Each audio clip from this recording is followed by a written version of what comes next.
Hallelujah, praise the Lord. जय मसीह की।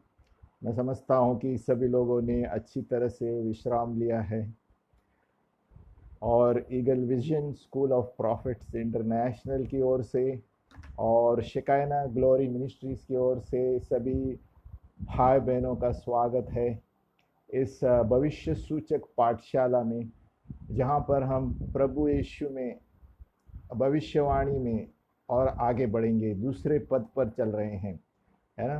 प्रभु की महिमा, प्रभु हमें महिमा से महिमा आगे लेके चलता है ना। आज हमारी भविष्य सूचक पाठशाला की तीसरी पत्रिका है। आप अभी अपने नोटबुक को रखिए और पेन रखिए, क्योंकि बार बार हम रिपीट नहीं करने वाले हैं, भले वीडियो होगा, क्योंकि ये हमारे लिए बहुत महत्वपूर्ण है कि हम जो भी पढ़ते हैं हम लिखे, जैसे पाठशाला में लिखते हैं, तभी हम इसमें आगे बढ़ेंगे और उस पर मनन करेंगे। हम आगे बढ़ते हैं पाठशाला तीसरी पत्रिका, और आज का मनन का वचन है, जैसे हर पत्रिका में मनन का वचन है, मेमोराइज निर्गमन ग्रंथ 4 का 12, निर्गमन 4:12, एक्सोडस 4:12। आज की पाठशाला का मनन है भविष्यवाणी के लिए निर्गमन 4:12, कि प्रभु मूसा से कहता है, जाओ, मैं तुम्हारे मुंह के साथ रहूंगा, मुख के साथ, मैं तुम्हें बताऊंगा तुम्हें क्या बोलना है ना। कि हम अपने मन से कुछ नहीं बोलना चाहिए, प्रभु जो हमें कहता है वो बोलना है ना। प्रभु मूसा से कहता है। तो ये मनन के लिए पाठ है। हर एक पत्रिका में मनन करने के लिए मैं एक पाठ दूंगा, है ना। और आज हम पढ़ेंगे कि परमेश्वर की आवाज को कैसे परखेंगे। परमेश्वर की आवाज ये बहुत महत्वपूर्ण विषय है आज के दिन के लिए।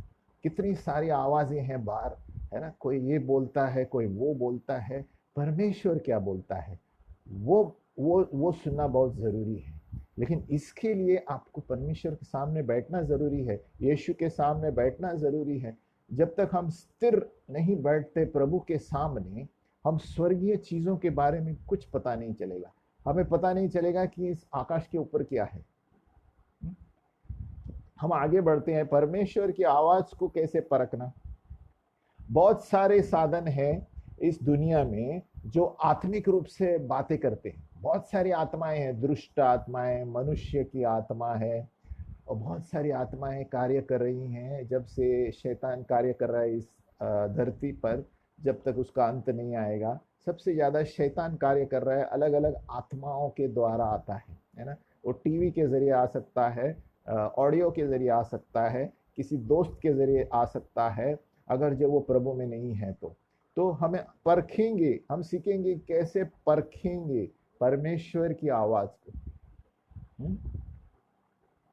देखो, सच्ची प्रार्थना वो है, सिर्फ मांगना मांगना मांगना प्रार्थना नहीं होता। सच्ची प्रार्थना वो है जब हम एक बच्चे की तरह परमेश्वर के सामने बैठते हैं और बातें करते हैं। जैसे एक छोटा सा बच्चा अपनी माँ बाप से वार्तालाप करता है ना, वैसा प्रार्थना होना चाहिए। प्रभु आज मैं बहुत दुखी हूँ, प्रभु ऐसे हुआ, प्रभु ये मुझे अच्छा नहीं लगा, ऐसे बात करना चाहिए प्रभु से, है ना। और नहीं तो सभी लोग लंबा लिस्ट लेके जाते हैं, प्रभु ये मेरे दो, ये चाहिए, वो प्रार्थना नहीं होती। प्रभु ऐसे प्रार्थनाओं से खुश नहीं होता। इसीलिए ये जो हमारा लेवल है, दूसरा पद पर हम चल रहे हैं, हमारी प्रार्थनाएं मांगने के लिए दूसरों के लिए प्रार्थना करना चाहिए। जब भी प्रभु हमें आशीष देता है, अपने आप को भूल जाना चाहिए। मांगना है जरूर, लेकिन प्रभु हमें मांगने से पहले जानता है हमें क्या चाहिए, है। जब हम अच्छे कर्म करते हैं, प्रभु के वचन के अनुसार चलते हैं, तो हमें सचमुच कहो मांगने की कुछ जरूरत नहीं, प्रभु हमें सामने लाकर दे देगा हर एक चीज को। मैंने अनुभव किया है मेरे जीवन में। तो आगे बढ़ते हैं। भविष्यवाणी है साधारण रूप से परमेश्वर की आवाज को सुनना और वही चीज उस व्यक्ति को बताना। एक भविष्य दुखता या भविष्यवाणी वो होता है कि आत्मा में परमेश्वर मुझसे क्या बोल रहा है वही चीज उसको बोलना है, हमारे मन की बात नहीं बोलना है।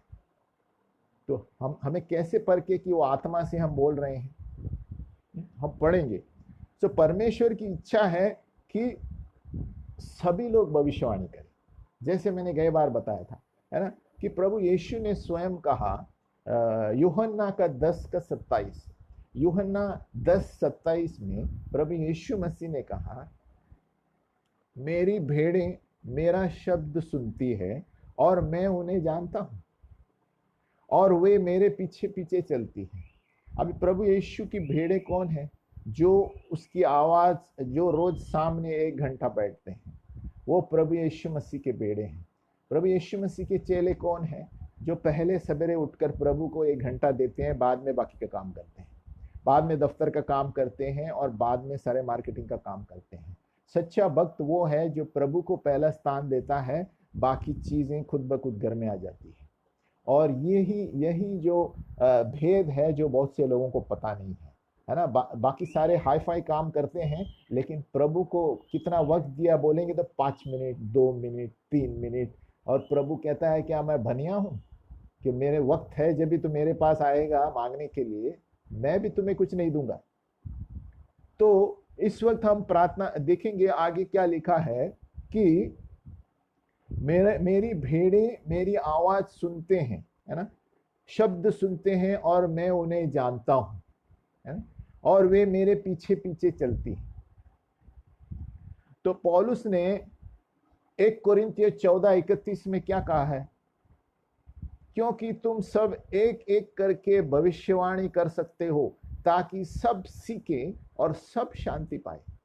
तो भविष्यवाणी किसके लिए है? मैंने बताया था, कलीसिया के लिए, उसको सुधारने के लिए, बांधने के लिए और प्रोत्साहित करने के लिए, सांत्वना देने के लिए।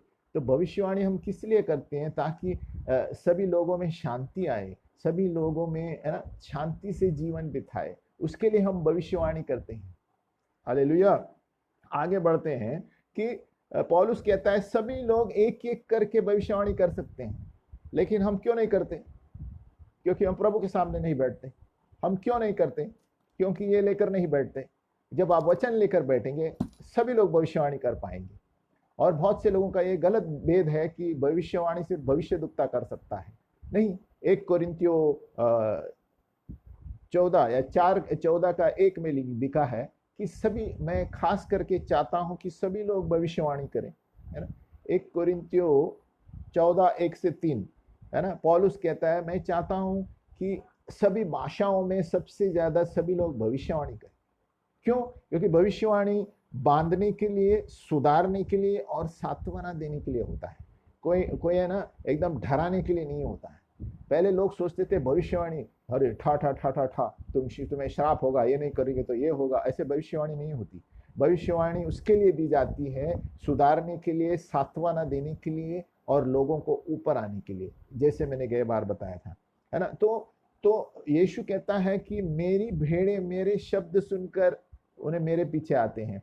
आप जानते हैं, गई बार मैंने बताया था, एक गडरिया चरवाहा जब गांव में आप देखेंगे, वो चरवाहे की लाठी देखकर नहीं आते भेड़े, चरवाहे का वस्त्र देखकर नहीं आते, वो चरवाहा की आवाज सुनकर उसका पीछे आते। इसीलिए प्रभु यीशु मसीह ने ये उदाहरण दिया है। ये बहुत दिलचस्प बात है, मुझे भी पहले पता नहीं था, है ना।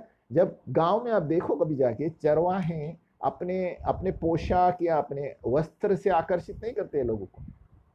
वो अपनी आवाज जब बोलता है ना, कुछ उनका कोड है, उसके द्वारा सभी भीड़ इकट्ठा होके आ जाते। तो प्रभु यीशु मसीह ने इसीलिए उसे इस्तेमाल किया है कि मेरी भेड़ें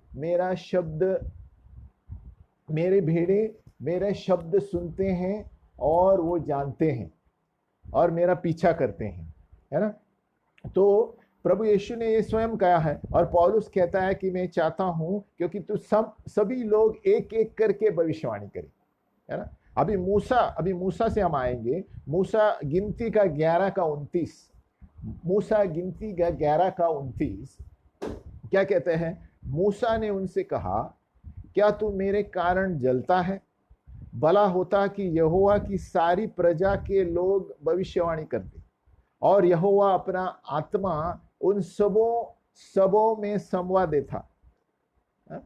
क्या कहता है? Would that all the Lord's people were prophets, that the Lord would put his spirit upon them, है ना। कि प्रभु चाहता है कि सभी लोग भविष्यद्वक्ता हो, लेकिन नहीं हो रहे हैं। क्यों? क्योंकि सभी लोग दुनिया में उलझे हुए हैं, प्रभु में उलझे हुए नहीं है। इसलिए जब हम रोज वचन पढ़ेंगे तो खुद ब खुद आप जान जाएंगे क्या आत्मा में हो रहा है आपके अंदर, और दूसरों के बारे में प्रभु मुझे क्या बात कर रहा है। इसलिए मैंने सवेरे सिखाया था कि प्रभु का वचन है, आईना है। जब हम पढ़ते हैं, पवित्र आत्मा अंदर आता है और वो पवित्र आत्मा हमें सब कुछ सिखाता है दूसरों को बताने के लिए।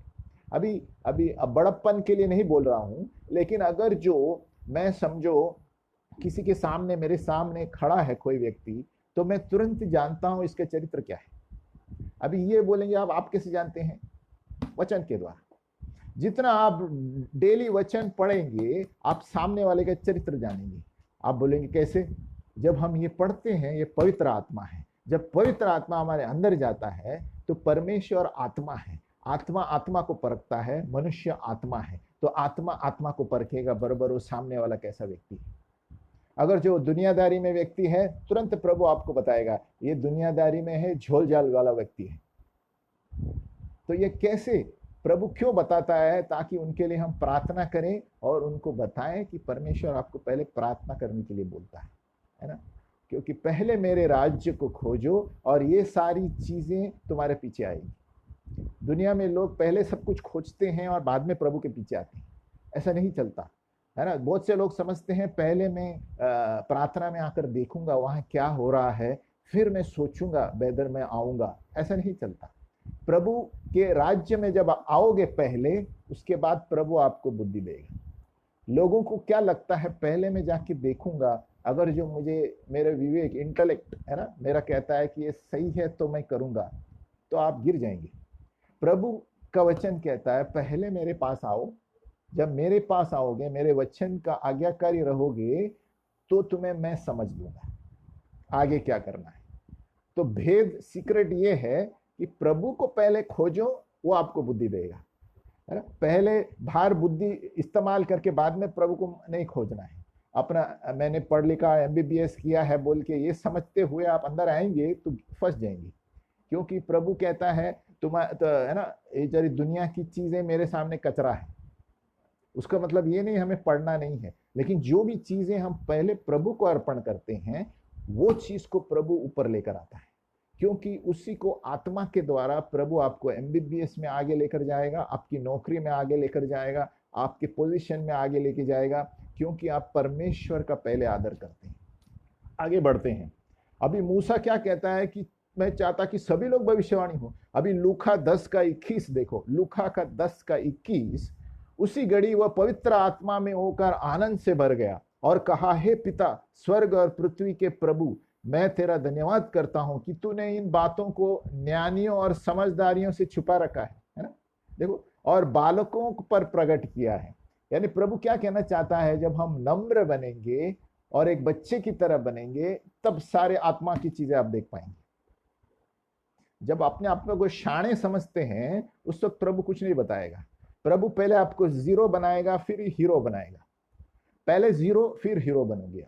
और दुनिया के मामले में उल्टा चलता है, लेकिन प्रभु के मामले में आप प्रभु के सामने पहले जीरो हो जाओ कि प्रभु तेरे बिना मैं कुछ नहीं कर सकता, फिर प्रभु आपको उठाकर हीरो बनाएगा। ये परमेश्वर का सिद्धांत है। हालेलुया। हम आगे बढ़ते हैं कि इसलिए प्रभु ने हर वक्त, आप बाइबल में देखेंगे, दृष्टांत में बातें की। किसमें? पैराबल्स। क्योंकि ये पढ़े लिखे लोग अपने आप को शाणे समझते थे, उनको नहीं समझने के लिए जानबूझकर वो दृष्टांत में बात करता था, ताकि सीधे साधे लोग समझ पाए।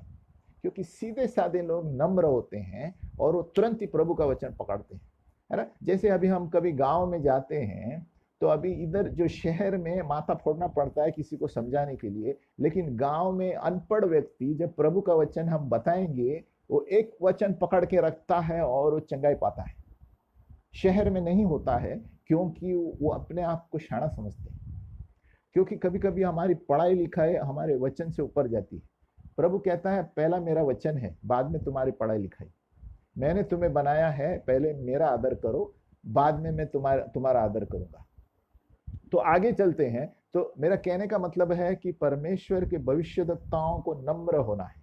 सबसे पहले हमें नम्र होना है, और तभी मूसा संसार में सबसे नम्र व्यक्ति था, वचन में दिया गया है। इसलिए कहता है कि मैं चाहता हूं कि सभी लोग भविष्यद्वक्ता हो, है ना। और अभी हम देखते हैं कि पुराने नियम के जो भविष्यद्वक्ता है वो लोग परमेश्वर की आवाज साफ सुनते थे।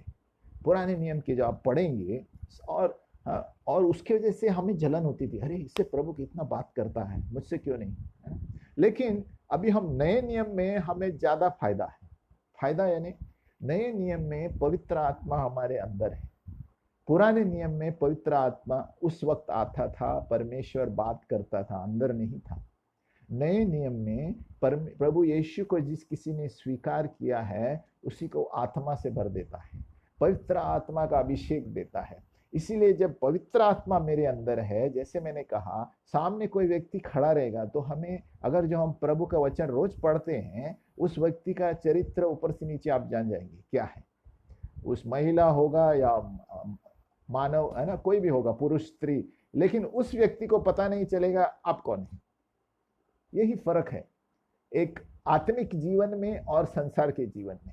उस व्यक्ति को बिल्कुल नहीं पता चलेगा आप क्या कर रहे हैं, लेकिन आपको पता चलेगा वो क्या कर रहा है जीवन। और ये सुनने में अजीब लगता है, लेकिन जब आप परमेश्वर के सामने वचन पढ़ेंगे, ये एकदम ऐसे ही आ जाएगा। जैसे एक बच्चा सीखता है ना, 1 2 3 4 5वीं में आया, वैसे आप जैसे वचन में आगे बढ़ेंगे, ये एकदम ऐसे ही आ जाएगा आपके मुंह से। आप तुरंत आत्मिक चीजों को परखेंगे। कोई सामने बैठा है तुरंत परखेंगे, कोई, है ना, दुनियादारी की बात कर रहा है तुरंत परखेंगे इसका मन में क्या है ना, इसके विचार क्या है। आगे पढ़ते हैं। क्यों? अभी नए नियम में जैसे मैंने बताया, पवित्र आत्मा हमारे अंदर है। पुराने नियम में पवित्र आत्मा उस वक्त उतर आता था, जैसे सैमसन पवित्र आत्मा के बल से वो तोड़ देता था और बाद में चला जाता था। तो भविष्यद्वक्ता उस वक्त एकदम आत्मिक, है ना, जोश से बात करते थे। जब प्रभु बात करता था तो वो लोग वापस बात करते थे राजाओं से, है ना। लेकिन नए नियम में पवित्र आत्मा हमारे अंदर है। जब हम प्रभु यीशु मसीह को उद्धारकर्ता स्वीकार करते हैं, प्रभु यीशु मसीह पवित्र आत्मा से भर देता है। और ये कितनी बड़ी बात है। पवित्र आत्मा के द्वारा हम तंदुरुस्त रहते हैं। पवित्र आत्मा के द्वारा हम अपने काबिलियत से ज्यादा काम कर सकते हैं। अपने अपने इस शरीर में, है ना, काबिलियत कमी है ना, लिमिटेड है। लेकिन जब पवित्र आत्मा आपके अंदर रहता है, आप देखो, आप एकदम जोश में रहेंगे, आप डबल काम कर पाएंगे, है ना।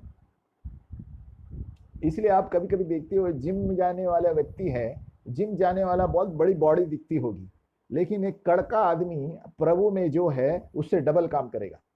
ये बहुत सोचने वाली बात है। मैंने देखा है मेरी आंखों से। जिम जाने वाला व्यक्ति बड़ा मजबूत रहेगा, लेकिन वो उतना ही काम करेगा वो बारीक लड़का जितना वो करता है। कहां से शक्ति आती है? पवित्र आत्मा। पवित्र आत्मा को कोई तुलना नहीं कर सकता। परमेश्वर की आत्मा है। कहाँ परमेश्वर की आत्मा और कहाँ जिम का बल। हालेलुया। अब प्रार्थना करेंगे आगे, और आगे जाएंगे और देखेंगे कि नीति वचन 25 का 2, मत्ती 13:17, है ना। नीति वचन 25 का 2 क्या कहता है? आप अपने नोटबुक में वचन लिखिए, क्योंकि कभी कभी मैं तेजी से जाऊंगा, ताकि आप घर में इस पाठ करेंगे। नीति वचन 25 का 2 क्या कहता है? परमेश्वर की महिमा गुप्त रखने में है, परंतु राजाओं की महिमा गुप्त बात के पता लगाने से होती है। इसलिए जब तक हम खोजेंगे नहीं, प्रभु की स्वर्गीय चीजें में नहीं पता चलेगा। जब हम वचन में खोजना है, प्रभु मुझे भी ये आत्मा चाहिए, मुझे भी और पवित्र आत्मा से भर दो, तभी प्रभु आपको स्वर्गीय दूत, स्वर्गदूत नजर आएंगे, स्वर्गीय चीजें नजर आएंगे, परमेश्वर का सिंहासन नजर आएगा, है ना।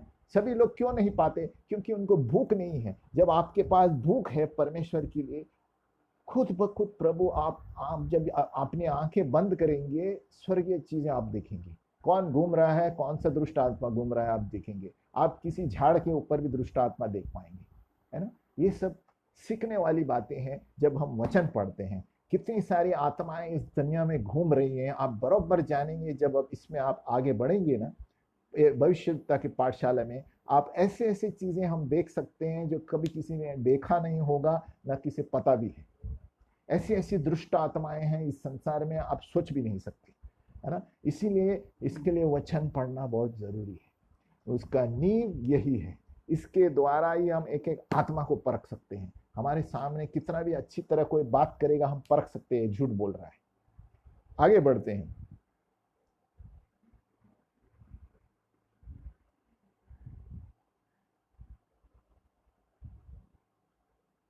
और परमेश्वर का लक्ष्य भविष्य सूचक सेवा का के लिए क्या है, परमेश्वर की इच्छा क्या है पता है, कि संबंधों को जोड़ना। कौन से संबंध? प्रभु यीशु के साथ संबंध जोड़ना। परमेश्वर की इच्छा यही है कि भविष्य सूचक सेवकाई के द्वारा आप परमेश्वर के साथ संबंध जुड़ेंगे। जब उसके साथ संबंध जुड़ेंगे तो आप मानव जाति को बता सकेंगे आप क्या गलत कर रहे हैं, और वो भी चकित हो जाएंगे कि आपको कैसे पता है ये मैं कर रहा हूँ या कर रही हूँ। क्योंकि परमेश्वर के साथ हमारा संबंध गहरा होता है डेली। जितना आप डेली संबंध करोगे प्रभु के साथ, 1 घंटा, 1.5 घंटा, 2 घंटा, उतनी आप स्वर्गीय चीजें देख पाएंगे और आत्माओं को परख पाएंगे। आगे चलते हैं। अभी क्या होता है, परमेश्वर हर वक्त हमसे बातें करता है, लेकिन हमारा एंटेना है ना बंद रहता है ना। क्यों? ये दुनिया में इतनी चीजें हैं तो इसलिए हमारा एंटेना बंद रहता है। तो परमेश्वर की आवाज कैसे सुनेंगे? हमारा एंटेना बंद क्यों रहता है? सबसे पहले तो हम परमेश्वर के सामने बैठते नहीं हैं। दूसरी बात है, हम व्हाट्सएप में गुंजे हुए रहते हैं। तीसरी बात है, बाहर मॉल में घूमते रहते हैं। चौथी बात है, हम संसार की चीजों में उलझे हुए रहते हैं। तो परमेश्वर की आवाज कब जानोगे? परमेश्वर कहता है कि स्थिर रहो और जानो कि मैं परमेश्वर हूं। Be still and know that I am the Lord. यानी जब आप स्थिर बैठेंगे परमेश्वर की आवाज सुन पाएंगे। और आज की दुनिया में स्थिर बैठना ये सबसे बड़ा खजाना है। आप बैठ कर देखो, अगर जो नहीं होता है, पहले 10 मिनट बैठो बिना हिले हुए, 10 मिनट बैठो, 15 मिनट बैठो, 30 मिनट बैठो, 1 घंटा बैठो बिना बात किए हुए। ये प्रैक्टिस करो, तभी आप परमेश्वर की आवाज सुन पाएंगे और वचन के बारे में, वचन में प्रभु क्या बोलता है आप सुन पाएंगे। सबसे पहले स्थिर बैठना सीखो। आपने प्रभु यीशु के चित्र को देखा है, पिक्चर को? प्रभु यीशु कितने शांत थे, स्थिर थे। कुछ भी होता था तो कुछ असर नहीं। ठीक है, क्यों? क्योंकि वो पिता परमेश्वर की उपस्थिति में बैठता था। उसको पता था कि सब काबू में है। तो जब भी हम परमेश्वर की उपस्थिति में बैठते हैं, सब कुछ कंट्रोल में रहता है। आजू बाजू वाले लोग हिल जाएंगे, आपको कुछ नहीं होगा, आप शांत रहेंगे, क्योंकि हम परमेश्वर के सामने बैठते हैं। उस पवित्र आत्मा के सामने, जिसके सामने कोई खड़ा नहीं रह सकता। वो भस्म करने वाली आग है। तो जब उसके सामने बैठते हैं, आप किसी को डरेंगे नहीं। तो कोशिश करो डेली पहले 15 मिनट बिना हिले हुए, ऐसे बिना मुंह खोले हुए आंख बंद करके बैठो। ये मेरा सुझाव है, ऐसा जरूरी नहीं। इसलिए कभी कभी बहुत सारे लोग पहाड़ के क्षेत्र में जाते हैं जहाँ शांत है ना, वहाँ एक हफ्ता बिताते हैं ऐसे ही शांतता में, है ना। कम बात करते हैं लेकिन सुनते ज्यादा है। तो हमें सुनना ज्यादा चाहिए, परमेश्वर से बकबक ज्यादा कम करना चाहिए। जितना आप सुनने वाले बनोगे उतना परमेश्वर आपको कहीं पर भी बात करेगा। बाजार से बात करेगा, आपके टॉयलेट में बात करेगा, आप जब ब्रेकफास्ट कर रहे हैं बात करेगा। मेरे साथ होता है अनुग्रह से, मैं जब कभी ब्रेकफास्ट करता हूं तो ज्यादा बात करता है प्रभु, है ना। तो ये सीखने वाली चीज है। जब हम रोज स्थिर बैठना सीखते हैं तो आपको प्रभु कहीं पर भी बातें करेगा। आत्मा में आप कभी बस स्टॉप पे बैठे हैं या कभी दुकान में है, प्रभु तुरंत आपको बोलेगा आज इधर मत जाओ, ये उल्लू बनाने वाला है। परमेश्वर की आत्मा बहुत तेज है ना। और कभी प्रभु आपको बताएगा सतर्क रहो। ये सब आत्मिक चीजें हैं। जब आप परमेश्वर में स्थिर रहना सीखोगे तब जानेंगे। आगे बढ़ते हैं। परमेश्वर की आवाज, है ना, कभी हम सुन पाते हैं जब उसके औजार हम ऑन करेंगे। इक्विपमेंट, रेडियो जब ऑन करते हैं तो आवाज सुनाई देता है ना। तो परमेश्वर का इक्विपमेंट क्या है? परमेश्वर का वो इक्विपमेंट है भविष्यवाणी का वरदान। भविष्यवाणी का वरदान प्रभु ने, पौलुस ने कहा मांगो। ये सुधार के लिए है ना, सुधार के लिए है, सांत्वना के लिए है और बांधने के लिए है। तो जब हम इसको मांगेंगे तो प्रभु क्यों नहीं देगा? प्रभु हमें सब कुछ देगा। तो प्रभु का औजार क्या है, यंत्र क्या है सुनने का? सबसे पहला तो वचन है। क्योंकि कोई भी आपको कुछ भी बात करेगा, इससे तुलना करना चाहिए। बहुत सारे भविष्यवक्ता भी हैं, लेकिन जब वो कुछ भी बोलते हैं पहले आप इसे खोल कर देखना कि वचन में कहां पर लिखा है। कोई भी व्यक्ति इस संसार में आपसे कुछ भी बोलता है, पहले चेक करना है वचन में किधर है। अगर जो वचन में नहीं है तो वो हवे में बात कर रहा है, या तो वो दुष्ट आत्मा से बात कर रहा है, या और कोई आत्मा से बात कर रहा है। तो हमें तुरंत चेक करना चाहिए कि जो भी भविष्यवाणी है यीशु की महिमा प्रदर्शित करता है। याद रखना चाहिए, हर एक भविष्यवाणी वचन को ऊपर दिलाएगा, प्रभु यीशु का नाम ऊपर दिलाएगा, है ना। प्रगटीकरण में दिया गया है, यीशु की आत्मा भविष्यवाणी की आत्मा है। तो हमें क्या करना चाहिए, हर हर शाम को सोते वक्त या सुबह उठते वक्त हमें क्या करना चाहिए? एफिसियो 1:17 ये लिख लो। एफिसियो 1:17 रोज पढ़ो और घोषित करो, रात को एक बार या दिन में एक बार। क्या है एफिसियो? कि हमारे प्रभु यीशु मसीह का परमेश्वर जो महिमा का पिता है, हमें अपनी पहचान में ज्ञान और प्रकाश की आत्मा दे। एफिसियो 1:18 और तुम्हारे मन की आंखें ज्योतिर्मय हो, कि तुम जान लो कि उसके बुलाने से कैसी आशा होती है, और पवित्र लोगों में उसकी मिरास की महिमा क्या है। प्रभु क्या कहता है कि हमारे मन की आंखों को खोलने के लिए मांगना चाहिए। मन की आंखें खोलना बहुत जरूरी है। और क्या कहता है? ज्ञान और प्रकाश। तो रोज शाम को सोते समय प्रभु मुझे मेरी मन की आंखों को खोल दो, मेरे हृदय को खोल दो, ताकि मैं देख सकूं, आत्मिक चीजों को देख सकूं। देखो हमारी आंखें कितनी हैं? 2 आंखें, लेकिन असल में हमारी 4 आंखें हैं। 2 आंखें ये है ना, मेरा चश्मा छोड़कर 2 आंखें ये है, और दूसरी 2 आंखें मन की आंखें, आत्मिक आंखें, जो आपको आत्मिक रूप से चीजें बताएगा। सो हमारी टोटल 4 आंखें हैं।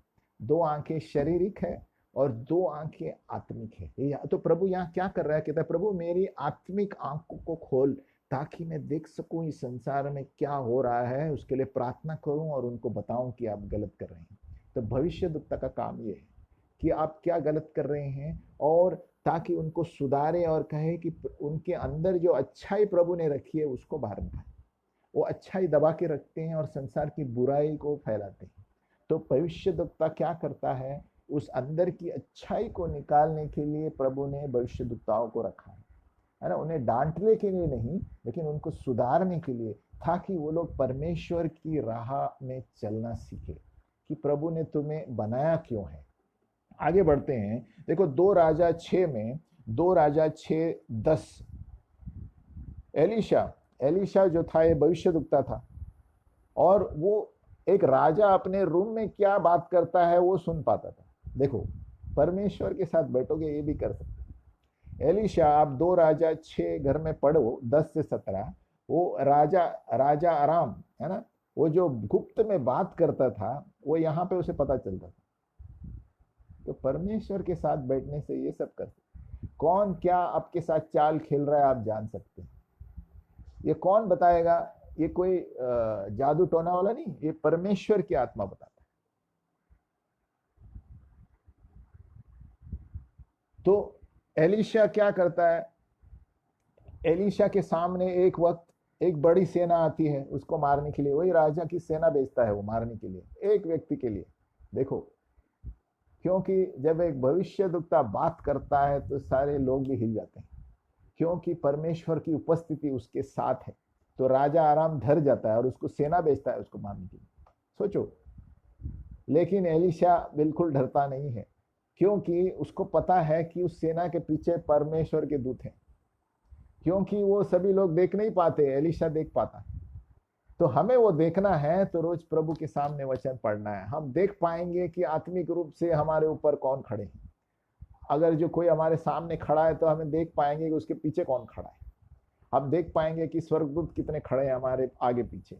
हम देख पाएंगे कि जहां पर भी हम जाते हैं हमारे स्वर्गदूत रक्षा करते हैं, है ना। तो यहाँ पर क्या होता है? एलिशा का सेवक था, वो शारीरिक था, प्रार्थना में नहीं था ज्यादा। तो वो कहता है डर के, अरे एलिशा, है ना, एक प्रभु प्रभु उनको उनको प्रभु कहते थे, प्रभु ये लोग देखो मारने आए हैं, अभी हम क्या करेंगे? तो एलिशा ने क्या प्रार्थना की? एलिशा ने यही प्रार्थना की, एफिसियो 1:17 उस वक्त, है ना। देखो एफिसियो ने कहा, हे प्रभु इनकी मन की आंखों को खोल दे। किसकी? इस दास की। क्योंकि वो नहीं जानता कि सेना के पीछे कौन खड़ा है। परमेश्वर के, है ना, रथ थे बड़े बड़े, है ना। तो एलिशा ने पहले से देखा, इसलिए शांत बैठा था। तो वो क्या प्रार्थना किया उन्होंने, भाई प्रभु इनके मन को ज्योतिर्मय बना, मेरे दास को अभी भी आत्मिक आंखें बंद है। तो भविष्यद्वक्ता क्या करता है, आत्मिक आंखें अपनी खोल देता है। जब अपनी आत्मिक आंखें खुलती है, आप परमेश्वर में बहुत सारे काम कर सकते हैं। क्यों? क्योंकि इस संसार में इतना सारा कचरा भरा है, उसको साफ कौन करेगा? हमारा काम है। भविष्यवाणी के द्वारा, भविष्यद्वक्ता के द्वारा प्रभु इस्तेमाल करेगा। जो गंदगी है इस संसार में अभी जो खास चल रही है, और अभी जो प्रभु लोगों को हिला रहा है, यही कारण है, ताकि उसके भविष्यद्वक्ता बात करे और इस देश राष्ट्र राष्ट्रों के लिए प्रार्थना करे और कहे कि ये गलत कर रहे हैं, अपने जीवन को सुधारो और परमेश्वर की राह पे चलो। आगे बढ़ते हैं। तो हमें सीखना है रोज स्थिर बैठने के लिए। स्थिर जितना बैठेंगे ना और प्रार्थना करेंगे, उतना प्रभु की उपस्थिति आप महसूस करेंगे, और आप किसी भी, है ना, कश्मकश यानी गड़बड़ी में आप उतावले नहीं होंगे। ऑफिस में होगा या आप शांत रहेंगे। क्यों? क्योंकि हमारे अंदर परमेश्वर की उपस्थिति है। और जब आप अन्य भाषा में और प्रार्थना करते हैं, और भी अंदर मजबूत रहते हैं।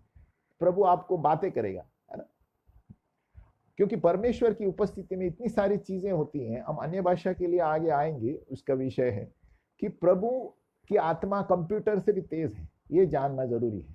एक कंप्यूटर कितने सारे चीजें करता है, रैंडम एक्सेस मेमोरी, ये वो, लेकिन पता है पवित्र आत्मा उससे ज्यादा कर सकता है। पवित्र आत्मा आप रास्ते में चलते समय बता सकते हैं आप क्या करना चाहिए, क्या नहीं करना चाहिए। आज इधर से मत जाओ, आज उधर से जाओ, अगुवाई करता है पवित्र आत्मा, है ना। तो आगे चलते हैं। कभी कभी हम परमेश्वर की आवाज सुनने को संघर्ष करते हैं, और एक युद्ध होता है ना। लेकिन ये शैतान हमें उल्लू बनाता है कभी कभी, है ना। हम कभी कभी आवाज सुनते हैं तो हम सोचते हैं कि इसकी आवाज है, इसकी आवाज है, कैसे परखेंगे हम।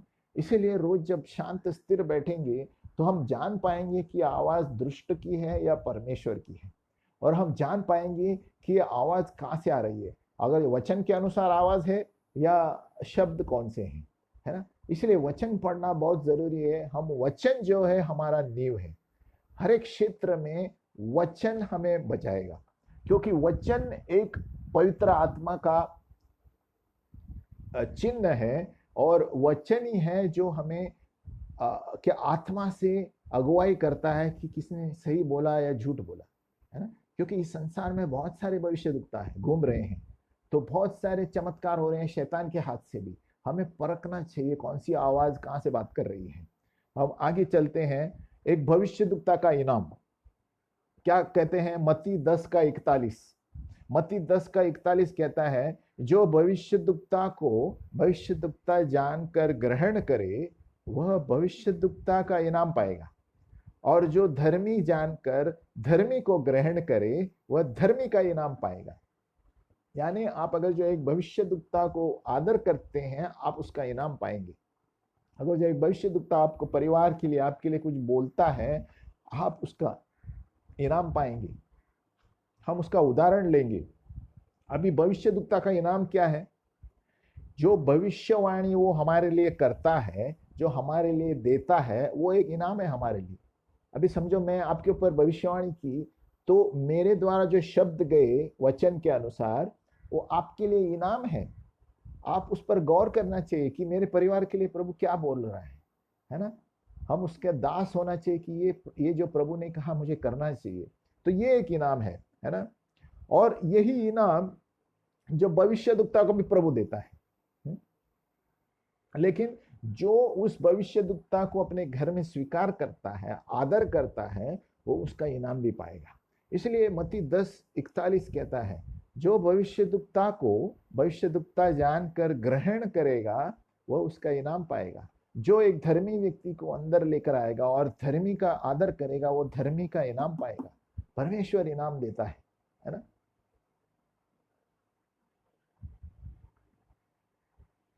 लेकिन हमारी एक जवाबदारी है, जब हमें भविष्यवाणी दी जाती है या हम किसको भविष्यवाणी करते हैं, उसकी जवाबदारी है कि वो जो शब्द दिए गए हैं वो अपने जीवन में लागू करें।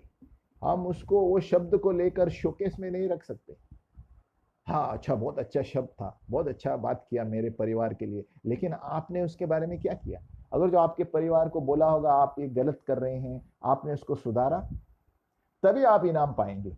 अगर जो आपके चरित्र के बारे में भविष्यवक्ता बोलेगा आप ये छोड़ दो, ये गलत है, प्रभु आपके अंदर बहुत कुछ अच्छा करना चाहता है, आप उस पर गौर करते हैं। अगर जो गौर नहीं करेंगे तो वो इनाम निकल जाएगा आपका। तो भविष्यवक्ता जब आपसे बात कर रहा है, उसका इनाम पाना है, तो वो जो बोलता है, इसलिए मैंने कई बार कहा था आप रिकॉर्ड कीजिए। कभी कोई भी भविष्य, आजकल अभी परमेश्वर के अनुग्रह है कि हमें मोबाइल है, स्मार्टफोन सबके साथ, बहुत फायदेमंद होता है। जब कोई भविष्यवक्ता आपसे बात करता है, रिकॉर्डर चालू रखो, क्योंकि आप सब कुछ याद नहीं रख पाएंगे वो क्या बोल रहा है। जब आप रिकॉर्डर ऑन करते हैं तो घर में जाके सुन सकते हैं उसने क्या बोला, सही बोला, वचन के अनुसार बोला, और वो हम मेरे लिए बोला, तो मैं डायरी में नोट करूंगा कि प्रभु, और रोज प्रार्थना के वक्त उससे याद करना चाहिए, प्रभु प्रभु आपने ये कहा भविष्यवक्ता के द्वारा, आप उसे लिख कर रखिए। तभी आप भविष्यवक्ता को मान दे रहे हैं, और तभी आप भविष्यवक्ता का इनाम पाएंगे। जब भी उस वचन को आप अपने आप पर गौर करेंगे जिसने आपको दिया है ना। नहीं तो हम ऐसे हवा में फेंक देंगे, अरे क्या बोला था उसने, भूल गया मैं। तो क्या होता है, आप सीरियस नहीं है।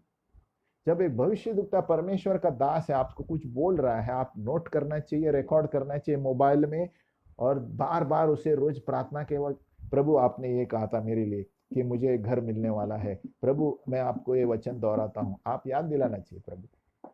ये भविष्यवक्ता का इनाम आपको मिलेगा, क्योंकि वो कुछ बोल कर गया है ताकि आप उस पर कुछ करें।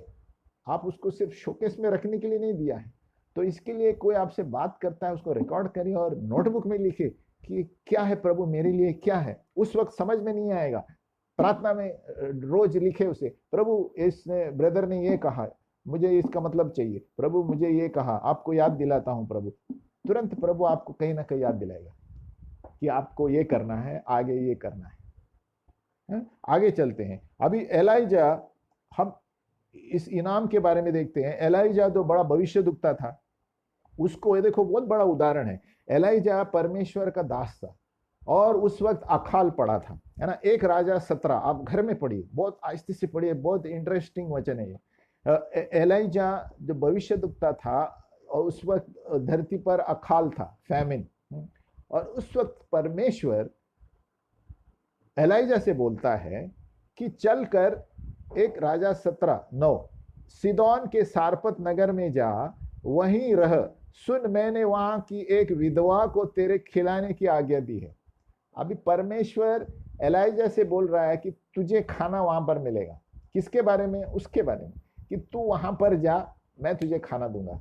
अभी उस वक्त परमेश्वर की आवाज साफ रहती थी। एलाइजा बहुत बड़ा भविष्यवक्ता है, क्योंकि मैंने बताया पवित्र आत्मा उपस्थिति में रहते थे। ये लोग रोज परमेश्वर की उपस्थिति में बैठते थे, है ना। इसके लिए रोज बैठना जरूरी है, 1 घंटा 1.5 घंटा, तभी आप आवाज सुन पाएंगे और परख पाएंगे। तो एलाइजा को प्रभु ने कहा जाओ वहां पर, इस अकाल में भी वहां पर एक विधवा है, वहां आपको खाना देगी। अभी परमेश्वर ने उसको भविष्यवाणी दी कि तुझे खाना मिलेगा। उसको ये नहीं बताया कि उसका क्या होने वाला है, विधवा का। तो आगे देखिए क्या होता है कि परमेश्वर ने कहा कि एक विधवा को तेरे खिलाने के लिए, तो वो खुश हो गया, अरे चलो इस अकाल में मुझे खाना तो मिलेगा वहां पर। तो परमेश्वर ने उसको भविष्यवाणी दी, उसके लिए, एलाइजा के लिए। अभी आगे क्या होता है, जब एलाइजा वहां पहुंचता है, आप घर में पढ़िए 1 राजा 17 कि एलाइजा वहां विधवा के घर में पहुंचता है, तो उसके पास ही खाना नहीं है, तो अभी ये मुझे क्या खिलाएगी। अभी देखो, परमेश्वर ने एलाइजा से बात किया कि तेरा बंदोबस्त मैंने किया है। अभी एलाइजा विश्वास से चला। देखो, ये हमारा विश्वास से चलना बहुत जरूरी है।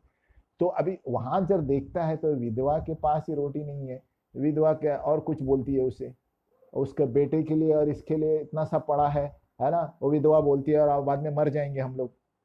तो वही स्थिति में अगर जो एलाइजा सोचता कि अरे प्रभु तू क्या बोल रहे हैं, मेरा मन में क्या, मैंने दुष्ट आत्मा थी क्या। देखो, जब वो विधवा के पास गया, उससे श्योर था कि परमेश्वर ने बात की, वो तुझे खिलाएगी। वो श्योर आवाज सुना उसने, 100% सुना, लेकिन उसको आगे पता नहीं था कि वहां पर खाना नहीं है। उसका मतलब 100% आवाज सुना है उसने। लेकिन जब विधवा के पास गया, वो ये सोच सकता था कि अरे ये प्रभु की आवाज थी क्या मेरी आवाज थी। उसने नहीं सोचा ऐसा, क्योंकि उस वक्त उपस्थिति में परमेश्वर के बैठते थे, उनको पता है परमेश्वर ने बात किया। वो हिला नहीं। उसने क्या किया, अगर जो परमेश्वर इसी विधवा के द्वारा मुझे खिलाने वाला है तो वो करेगा, भले ही उसके पास नहीं है। ये हमारा विश्वास होना चाहिए। इब्राहिम ने अपने बेटे को लेकर गया बलिदान देने के लिए, अपना एक मुक्ता पुत्र, जब उसको पता था कि ये पुत्र के द्वारा इज़राइल का वंश आने वाला है, उसको ही लेकर मारने गया। इसको विश्वास कहते हैं कि परमेश्वर देखेगा। ये विश्वास हमारे पास है। अब वो विधवा के पास जाता है तो मतलब उसके पास ही नहीं है, ये मुझे क्या देगी, ऐसा नहीं सोचा उसने। लेकिन अभी हम देखते हैं विधवा की ओर से। उस विधवा ने भविष्यद्वक्ता की बात सुनी। उसने क्या बोला, पहले मुझे खिलाओ, है ना, क्या बोला उसने।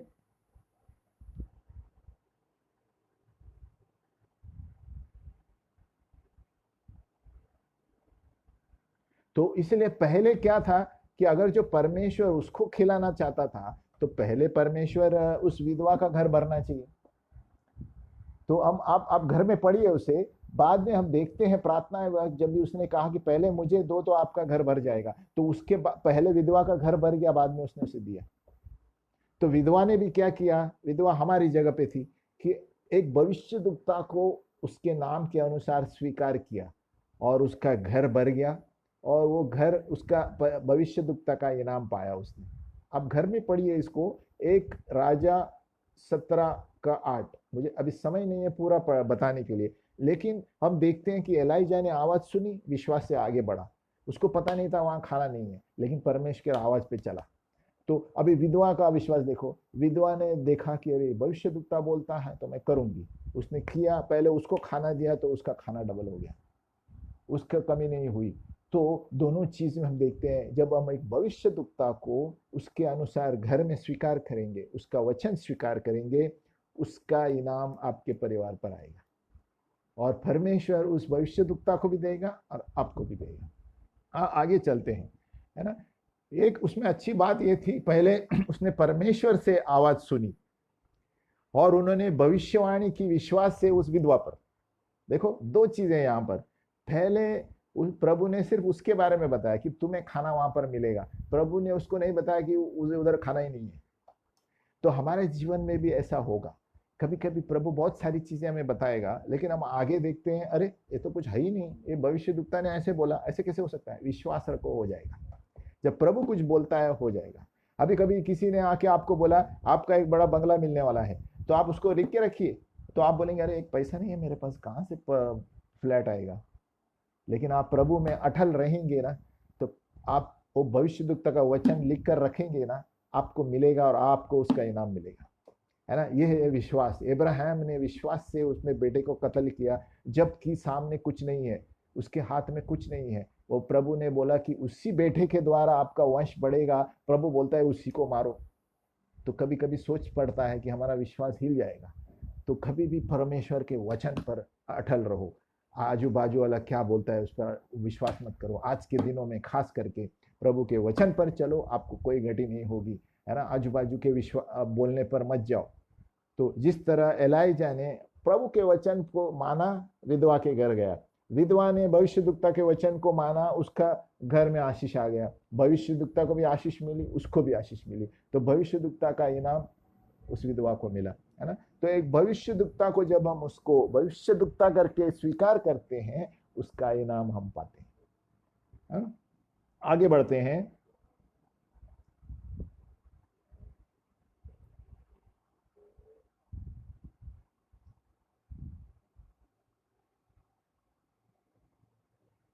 अभी आत्माओं को परखना, आत्मा को कैसे परखेंगे, ये एक टॉपिक है, आत्माओं को परखना। कि सबसे पहले हमें जानना चाहिए कि कौन हमसे बात कर रहा है। मनुष्य का आत्मा एक है, पवित्र आत्मा दो है, दृष्ट आत्मा तीन है, स्वर्गदूत चौथा। ये आप लिख के रखिए। 4 लोग बात कर सकते हैं आपके साथ, आपके जीवन में, आत्मिक जीवन में, बाहर संसार में, जब आप सेवकाई कर रहे हैं। एक है मनुष्य की आत्मा, दूसरा है पवित्र आत्मा, तीसरा है दुष्ट आत्मा, चौथा है स्वर्गदूत आएंगे बात करते हुए। तो मनुष्य की आत्मा क्या है? मनुष्य आत्मा है, हमारे अंदर प्राण है और शरीर है, सवेरे मैंने बताया था। सो जब हम प्रभु यीशु का उद्धार पाते हैं तो हमारा आत्मा जग जाता है, पुनर्जन्म हो जाता है और हम आत्मा से सुन सकते हैं। जब प्रभु यीशु मसीह को स्वीकार करते हैं, आप लोग जानते हैं, हम सब लोग जानते हैं कि हम एक नया व्यक्ति बन जाते हैं। सभी वचन एकदम मतलब हो जाता है हमें। पहले वचन पढ़ते थे कुछ अर्थ नहीं होता था, लेकिन अब जब वचन पढ़ते हैं एकदम अर्थ हो जाता है, क्योंकि आत्मा ने हमें बदल दिया है। ये मनुष्य की आत्मा है जो परमेश्वर की आत्मा से मिलती है। और हम जरूरी नहीं पवित्र आत्मा से है, लेकिन हमारी आत्मा, प्रभु ने हमारी आत्मा को जागरूक कर दिया कि हमारा पाप क्या है, ये क्या है, ये सही है या ये गलत है। तो हमारे खुद की आत्मा से सुनना भी एक अनुभव है ना। तो आपको जान पाएंगे कि ये मेरी आवाज मनुष्य की आत्मा थी क्या पवित्र आत्मा थी, आप इसको परखने में आसान हो जाएगा। दूसरा है पवित्र आत्मा, ये परमेश्वर की आत्मा है। तो जो आपके साथ संबंध जुड़ा रहा है, पवित्र आत्मा। और ताकि पवित्र आत्मा आपको सिखाएगा कि कैसे साफ सुनना है, परमेश्वर की आत्मा से सुनना है ना। पहले मनुष्य की आत्मा है, दूसरा पवित्र आत्मा, अभी तीसरा दुष्ट आत्मा। दुष्ट आत्मा है ये जो दुष्ट शैतान की ओर से, शैतान की दूतों से आपके मन में खुशफुस करेगी। आपको पता चलना चाहिए कि किसने बात की है ना। सवेरे कभी प्रार्थना करते वक्त भी कर सकता है, लेकिन अगर जो आप एकदम सतर्क है वचन में, हर चीज वचन से तुलना करो। जो भी कुछ आपके मन में आएगा पहले देखो वचन में सही है क्या नहीं, वचन के द्वारा। और दूसरा है आपके आत्मा में शांति आनी चाहिए। अगर जो आपके आत्मा में भय आ जाता है तो दुष्ट आत्मा का है, क्योंकि दुष्ट आत्मा भी वचन जानता है। याद रखो, शैतान ने प्रभु यीशु मसीह को वचन के द्वारा ही परखा, लेकिन यीशु मसीह ने कैसे परखा उसे? वचन के द्वारा। जब वचन बोला तो वो भाग गया। तो हमें कैसे पता चलेगा? एक तो नंबर, कैसे हमारे आत्मा में हमें शांति होनी चाहिए। कोई भी हम कुछ बोलते हैं, कोई अगर जो हम अपने आप को दोषी ठहराते हैं तो लफड़ा है, गलत आत्मा है। अगर जो किसी ने कुछ बोला और बार बार हम अपने आप को दोषी ठहराते हैं, दुष्ट आत्मा है। लेकिन अगर जो आपको किसी ने कुछ बोला, आपको दिल में शांति लगी, ये सही है, मुझे ये करना चाहिए, पवित्र आत्मा है। तो आप ये एक्सपीरियंस से जानेंगे, आपको डरने की बात नहीं है, ये अनुभव से आप जानेंगे। हाँ, आगे चलते हैं कि स्वर्गदूत, चौथा। अभी ये आत्माएं हैं जो उद्धार के लिए सहायता करते हैं, सभी भक्तों के लिए, हमारे लिए, हमारे साथ रहते हैं। हम जब गाते हैं हमारे पीछे रहते हैं, हम सेवकाई करते हैं गांव में हमारे पीछे खड़े रहते हैं, हमें अगुवाई करते हैं, ये करना वो करना है ना। कभी कभी हम देख पाएंगे कि वो बोलेंगे ये करो, कभी कभी हम देख नहीं पाएंगे लेकिन हमारे पीछे रहते हैं। तो स्वर्गदूत है, कभी ये परमेश्वर के बारे में बातें करेंगे। हिब्रानियों 1:14, ये जो सेवकाई के दास है जो उद्धार पाने वालों की सहायता करते हैं, है ना। यानी हम उद्धार दूसरों को भी देते हैं और जो पाने वाले लोग हैं उनके लिए सहायता करते हैं, ताकि वचन सही पहुंचे और वो व्यक्ति सही जीवन जिए, है ना। और आगे, है ना, तो चार हो गए, चार आत्माएं हमें परखना चाहिए। ये एक्सपीरियंस से आएगा, अनुभव से आएगा। एक उदाहरण देता हूँ। एक बैंक का व्यक्ति था, एक बैंक में व्यक्ति था, वो रिटायर हो गया, है ना। वो रिटायर हो गया और एक जवान व्यक्ति आया उसकी जगह पर, है ना। तो वो जवान व्यक्ति उससे पूछने लगा कि आप कामयाब कैसे हो गए इस बैंक में, आप कामयाब कैसे हो गए? तो वो बैंक वाले ने कहा, जो रिटायर होने वाला था, मैंने अच्छे निर्णय लिए, गुड डिसीजंस। तो उस जवान व्यक्ति ने पूछा, अच्छे निर्णय कैसे लेना है, good decisions, how to take good decisions? तो बैंकर वाले ने कहा, अनुभव, एक्सपीरियंस से। तो फिर जवान ने बोला, आपको अनुभव कहाँ से मिलता है, एक्सपीरियंस कहाँ से मिलता है? वो प्रश्न पूछते गया। तो वो हंस के क्या बोलने लगा कि गलत निर्णय लेने से अच्छे निर्णय आ जाते हैं। हालेलुया। उसका मतलब है आप जब तक बढ़ेंगे नहीं, जब तक आप कोई मिस्टेक नहीं करेंगे। वो बैंकर ने कहा, मैंने बैड डिसीजन लिए तभी मुझे पता चला गुड डिसीजन क्या है। तो आप ये मत बोलो कि हर वक्त हम अच्छा ही होंगे, कभी आप चूक जाएंगे, लेकिन चुकते चुकते आप जानेंगे कि सही क्या है गलत क्या है। तो ये आत्मिक दुनिया में भी ऐसे होगा, हम भी ऐसे आए हैं। तो घबराने की बात नहीं, प्रभु आपको आहिस्ते आहिस्ते सिखाएगा, ये आवाज ये गलत थी ये सही थी। इसीलिए 4 जन को पूछना अच्छा है। जब भी आपको कुछ दर्शन दिखा या कुछ आपने वचन आया तो लिखे रखिए और 4 व्यक्ति को पूछिए, तो आपको अनुभव होगा। परमेश्वर ने अलग अलग लीडरों को रखा है कलीसिया में, पासवानों को रखा है, ताकि वो लोग है ना आत्मिक रूप से तेज हैं, तो वो लोग आपको जान पाएंगे कि हाँ ये दृष्ट की ओर से था। तो उस तरह आपको अनुभव होगा। तो जिस तरह मैंने बैंकर के बारे में बताया, हमें भी अनुभव होना चाहिए। परमेश्वर के सामने बैठना, कौन सी आवाज आई, मैंने क्या महसूस किया, डर महसूस किया, ये सब हमें लिख कर रखना चाहिए, कि तभी हम जानते हैं हाँ ये परमेश्वर की आवाज नहीं है ना। तो जब तक हम अनुभव नहीं करते कुछ नहीं होगा, हमें जब तक आगे नहीं बढ़ते कुछ नहीं होगा, है ना।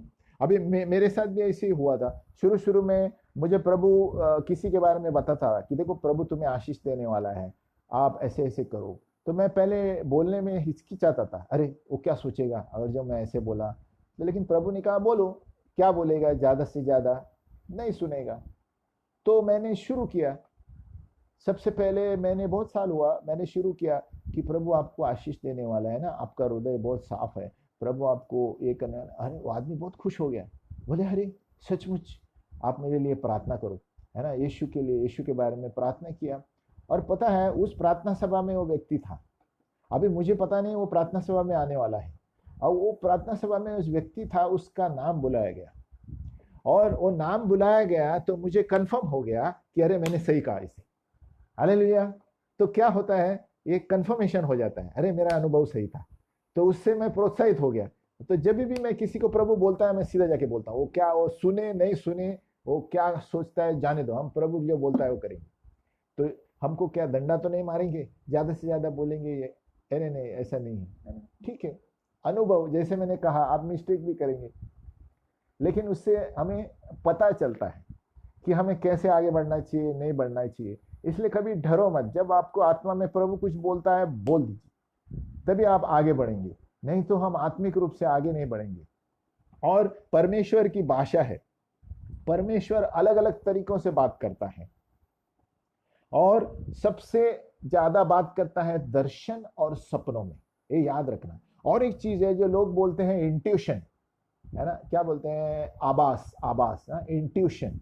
ये इंट्यूशन ऐसा शब्द नहीं है, ये इंग्लिश में लिखते हैं, लेकिन असली में पवित्र आत्मा कार्य करता है। इंट्यूशन यानी क्या है, बोलते हैं मुझे आभास हुआ ना, है ना। असली में पवित्र आत्मा का वरदान है भविष्यवाणी करने का। ये मैंने बहुत खोज किया है इसको। भले इंग्लिश में बहुत सारे शब्द हैं संसार के अनुसार, लेकिन आत्मिक रूप से ये इंट्यूशन जो है एक्चुअली एक भविष्यवाणी का शब्द है।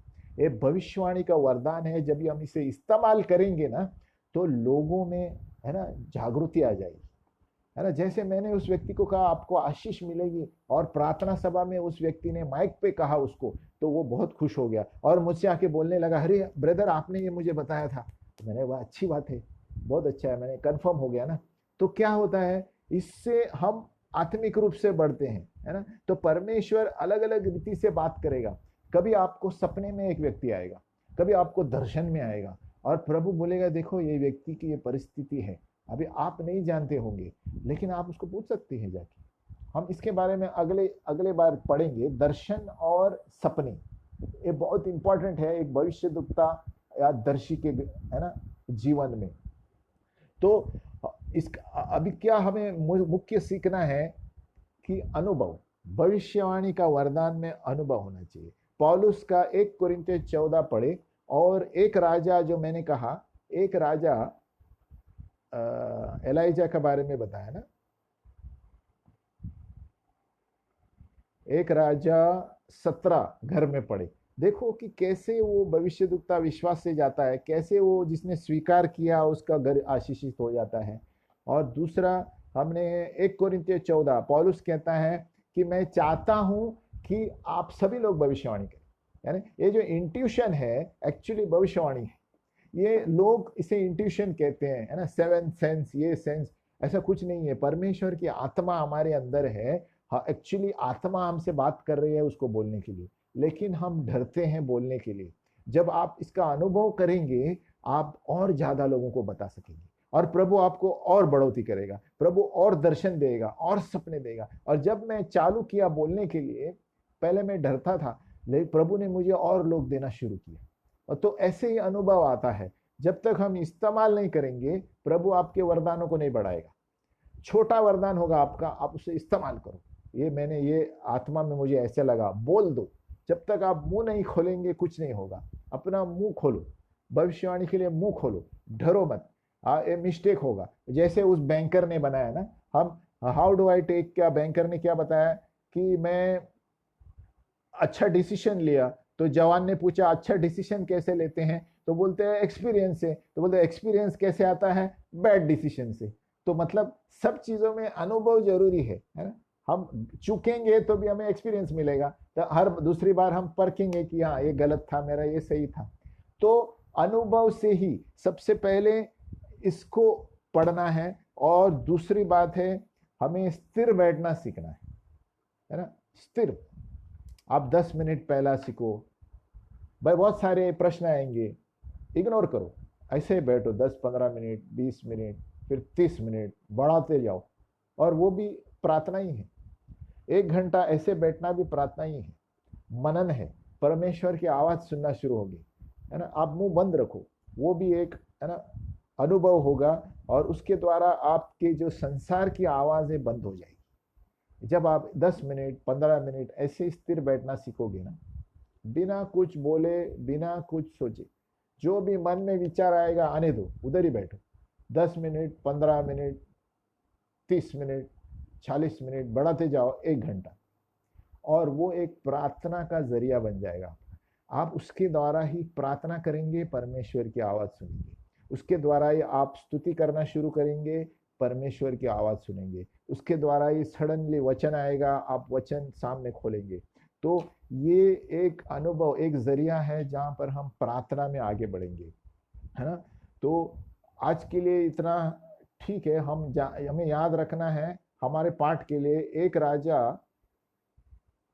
17 कि एक भविष्यद्वक्ता को जब हम भविष्यद्वक्ता करके स्वीकारते हैं, उसको आदर देते हैं, ऑनर देते हैं, तो हम उस प्रभु से इनाम पाते हैं, है ना। वो विधवा का जो चैप्टर है बहुत इंपॉर्टेंट है। जब वो भविष्यद्वक्ता को प्रभु ने कहा कि वहां पर तुम्हें खिलाया जाएगा, अभी उसको पता ही नहीं था वहां पर खाना नहीं है, लेकिन उसने प्रभु के शब्द को पकड़कर चला। वो चला नंबर 1। तो दूसरा, वो विधवा ने कहा मेरे पास कुछ नहीं है, मेरे बेटे के पास अभी खा के हम मर जाएंगे। तो अभी विधवा का विश्वास, लेकिन जो आप बोलते हैं मैं सुनूंगी। उसने प्रभु उस भविष्यद्वक्ता को पहले रोटी दी, और उसका खाना दुगना हो गया, और उसका घर भर गया। तो उसका मतलब है, जब हम भविष्यद्वक्ता का आदर करेंगे, तो भविष्यद्वक्ता परमेश्वर से इनाम पाएंगे। तो हमें याद रखना है कि भविष्यवाणी जब होती है, और एक चीज याद रखना है, अपने मोबाइल रिकॉर्डर ऑन रखिए और उस पर गौर करिए। आपको जब कोई भविष्यवाणी देता है, उसे शोकेस में मत रखिए, उसको रोज सवेरे अपने बाइबल के साथ लिख के रखिए नोटबुक में।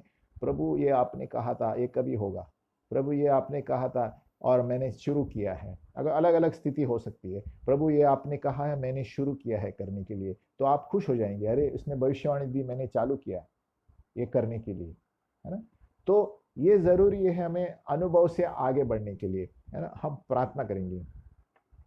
हे पिता परमेश्वर, हम धन्यवाद देते हैं प्रभु कि हम तुझी में जीते हैं, चलते हैं और फिरते हैं प्रभु। प्रभु तेरी अनुग्रह के बिना और पवित्र आत्मा के बिना हम कुछ नहीं कर सकते प्रभु।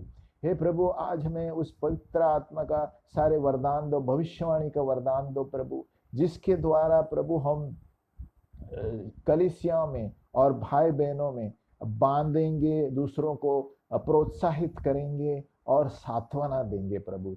ताकि इस संसार में इतने सारे लोग हैं प्रभु, जो दुखी है प्रभु, जो रोते हैं प्रभु, जो संघर्ष में है प्रभु, लेकिन उन्हीं लोगों के अंदर सोना भरा हुआ है प्रभु, जो तूने उनको बचपन से बनाया है, लेकिन इस संसार के तौर तरीकों से और पाप के वजह से वो अंदर फंसा हुआ है प्रभु। प्रभु हमारी मदद कर प्रभु, भविष्यवाणी करते हुए हम उस व्यक्तियों को बचाए और उस सोने को बाहर निकाले, ताकि वो लोग जाने प्रभु कि उनके जीवन में उनको तूने क्या क्या रखा है प्रभु। एफिसियों 1:17 के अनुसार उस हमें महिमा से महिमा को आगे लेके चल प्रभु, ताकि हम तेरी महिमा को और दूसरों को बताए और यीशु का नाम हर चीज में बढ़ोती हो प्रभु, यीशु की महिमा हो प्रभु। क्योंकि आपका वचन कहता है यीशु की यीशु की भविष्यवाणी ही है प्रभु, जो भविष्यवाणी की आत्मा है प्रभु। यीशु का नाम भविष्यवाणी की आत्मा है प्रभु। तो हर एक चीज में प्रभु हम परखे प्रभु कि कहाँ पर यीशु का नाम ऊपर आता है या शैतान का नाम ऊपर आता है। धन्यवाद प्रभु कि तूने हमें परखने की आत्मा दी है प्रभु, और तेरे सामने जब हम रोज स्थिर बैठेंगे प्रभु और 1 घंटा तुम्हें देंगे प्रभु, तो तू हमें ज्ञान की बातें, हमारी आत्मिक आंखें खोल देगा प्रभु। यीशु के नाम में प्रार्थना करते हैं, आमीन।